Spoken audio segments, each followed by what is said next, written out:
अस्सलामुअलैकुम दोस्तों, आप सब घर बैठे हुए, कोई कोई आया हुआ था तो पार्क में धुंध भी है बहुत, लेकिन इन्होंने देखो कैसे मच लगाया हुआ है। अब धुंध में भी इतने को सर्दी लगती है। ये देखो, ये देखो, ये देखो पूरा दरख्त है जो जल रहा है।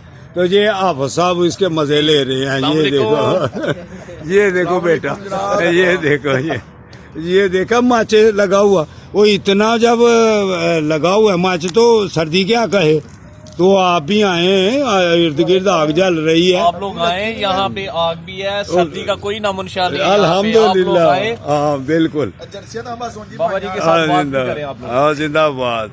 आप आए तो सारे दोस्त सब्सक्राइब भी करें, और अगर मज़े लेने हैं धुंध के तो मेरे साथ पार्क में आया करें। अस्सलामुअलैकुम वरहमतुल्लाहि वबरकातुहू।